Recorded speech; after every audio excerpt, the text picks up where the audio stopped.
Assalamualaikum warahmatullahi wabarakatuh. Kembali lagi teman-teman di channel YouTube Eko Sugi.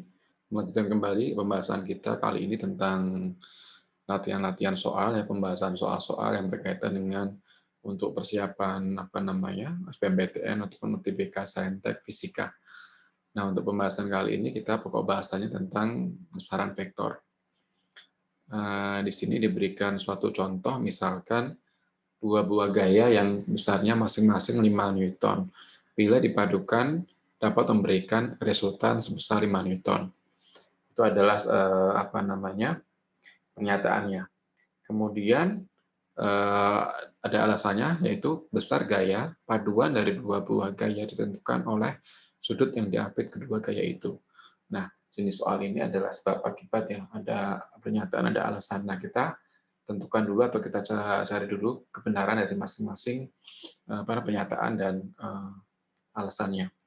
Yang pertama di bagian pernyataan, dua buah gaya yang besarnya masing-masing 5 Newton. Jadi ada misalkan ada F1 sama dengan 5 Newton dan ada F2 itu 5 Newton.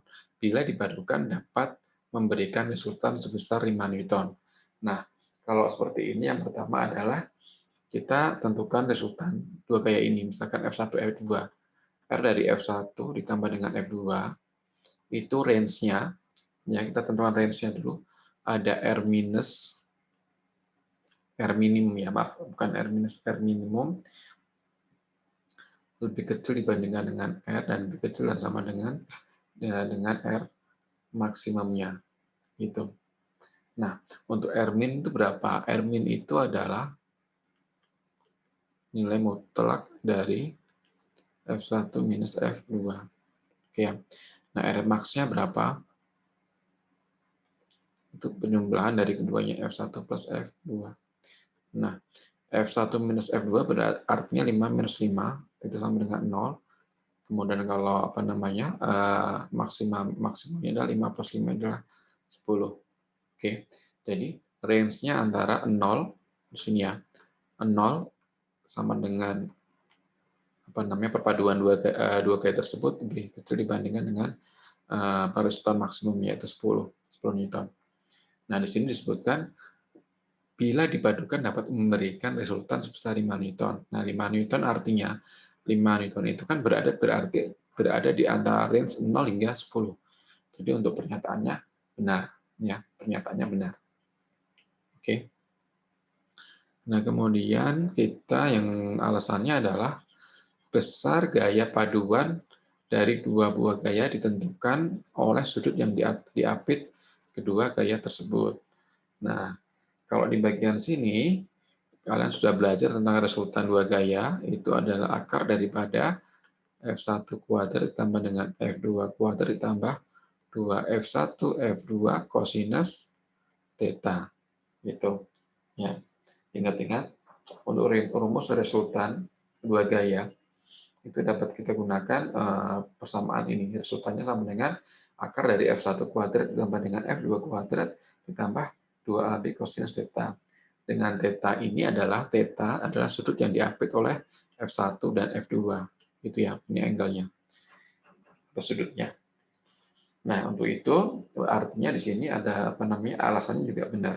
Karena pernyataan dan alasan berbicara dari topik yang sama, yaitu resultan dua vektor, maka antara pernyataan dan alasan memiliki keterkaitan atau saling berhubungan, ya.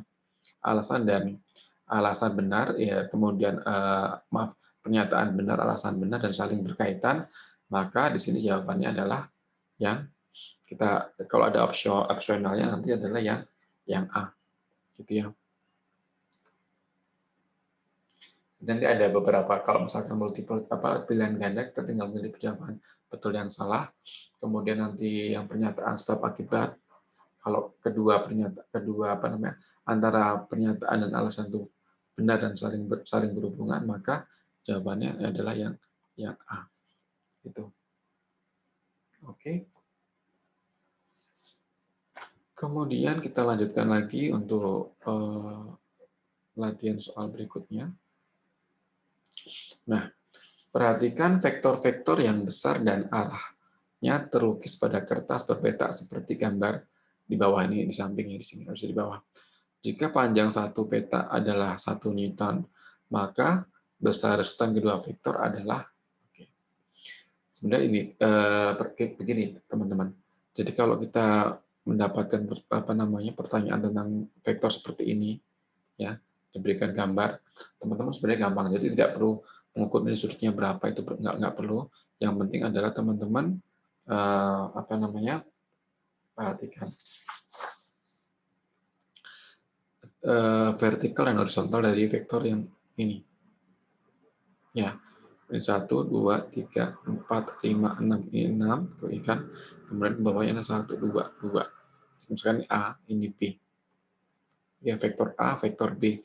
Nah, vektor A kita uraikan jadi vektor komponen X dan komponen Y. 6 itu berarti dia adalah AX, itu adalah 6 Newton. Kemudian AY 6 Newton, AX adalah 2 Newton.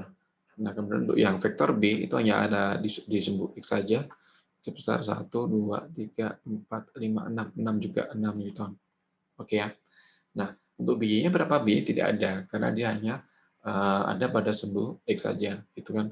Untuk B sama dengan 0. Nah, kita sekarang gabungan antara X dengan X, Y dengan Y. Nah, berarti untuk yang X di sini adalah AX plus BX. Itu adalah 2 Newton plus 6 Newton. 8 Newton. Oke. Nah, yang Y-nya adalah 6 Newton plus 0. 6 Newton. Jadi, pada komponen untuk pada sumbu X-nya itu ada 8 Newton, ya kan? Totalnya. Kemudian sumbu Y ada 6 Newton. Mudah-mudah kalau begini kita hitung Pitagorasnya untuk resultan totalnya adalah sama dengan akar berapa? 8 kuadrat ditambah dengan 6 kuadrat. Sama dengan 64 ditambah dengan 36. Sama dengan akar 110 Newton. Oke, jawabannya adalah yang C. Jadi teman-teman ya. Jadi sebenarnya nggak diperlukan cara cepat sih. Artinya teman-teman harus paham konsepnya dulu. Kalau misalkan ada vektor yang membentuk sudut tertentu, kita disuruh menjumlahkan vektor yang lain, kita bisa menguraikannya terlebih dahulu. Kalau kondisinya seperti ini, kita uraikan terlebih dahulu pada komponen X dan komponennya dia. Kemudian kita jumlahkan pada masing-masing komponen. Komponen X dengan komponen X, komponen Y dengan komponen Y. Nah, baru kita hitung resultan totalnya. Oke. Oke, teman-teman, untuk latihannya cukup 2 soal saja untuk tentang besaran vektor. Semoga ini bisa memberikan manfaat kepada teman-teman, minimal bisa mengingat kembali atau mereview kembali untuk materi-materi yang sudah teman-teman pelajari tentang besaran vektor. Semoga untuk video ini bisa memberikan manfaat ketika kalian menghadapi nanti untuk belajar menghadapi SBMPTN, UTBK untuk Saintek Fisika di tahun 2021 ini. Terima kasih. Jangan lupa untuk like, share, dan apabila kalian belum subscribe, segera subscribe agar channel ini tetap bisa berkembang. Saya akhiri, wassalamualaikum warahmatullahi wabarakatuh.